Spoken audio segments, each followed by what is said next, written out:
مسلم league نون Dubai کے نائب صدر میاں غلام محی الدین نے کہا کہ اب وقت آ گیا ہے کہ اس نااہل اور نالائق حکومت سے عوام کی جان چھڑائی جائے۔ پی ڈی ایم کے کامیاب جلسوں کے بعد لانگ مارچ نے حکومت کی نیندیں حرام کر دی ہیں۔ 1 کروڑ نوکریوں کا وعدہ کرنے والوں نے 50 لاکھ لوگوں کو بے روزگار کر دیا۔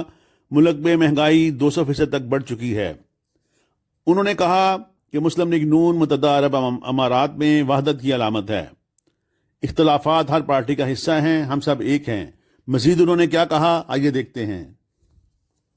اور انشاءاللہ یہ لوگ اکٹھے ہوئے ہیں، محب وطن لوگ ہیں، اور انہوں نے سمجھا ہے کہ ملک میں کچھ معاملات ایسے ہیں جو بہتر طریقے سے نہیں چل رہے، اور کافی سارے پرابلمز ہیں، اور ڈوریاں جو کٹ پتلی ہیں وہ ہلتی ہیں، اور ملک اچھے طریقے سے، اور آپ دیکھیں کہ مہنگائی اور عام آدمی پس کے رہ گیا۔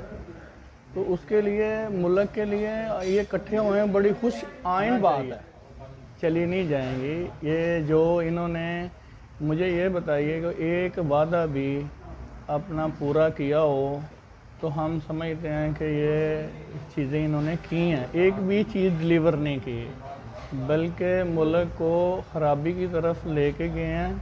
اور جو ہے نا، لوگوں کی بہت ساری توقعات تھیں ان کے اوپر، اور انہوں نے لوگوں کو ہوا میں جو عوام کو دیے لالچ، اور جو انہوں نے وعدے کیے ہیں وہ ایک بھی انہوں نے نہیں پورا کیا۔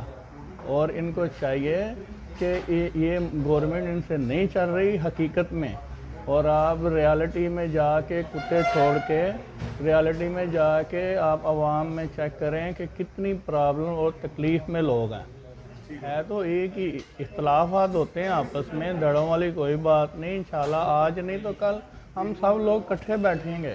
یہ سب لوگ پارٹی کے ہمدرد ہیں اور جان نشاور کرنے والے لوگ ہیں۔ کچھ آپس میں جو ہے نا وہ کنفیوژن ہے، وہ ٹھیک کریں گے تو کوئی اتنی بڑی بات نہیں ہے، کوئی پارٹی میں کوئی دشمن ایک دوسرے کا نہیں ہے، لیکن انشاءاللہ بہتر ہوگا آنے والے وقت میں، اور بیٹھیں گے، مل بیٹھ کے چلیں گے انشاءاللہ۔ چینل کے توسط سے نا کہنا چاہتا ہوں اپنے لوگوں کو، پیارے بھائیوں کو، کہ قانون فالو کریں، اور اس کے بعد آپ اپنے لوگوں کی خیر خواہی جدھر تک ہوتی ہے اپنے لوگوں کی ہیلپ کریں۔ یہی ہمارا حسن ہے پاکستانیوں کا۔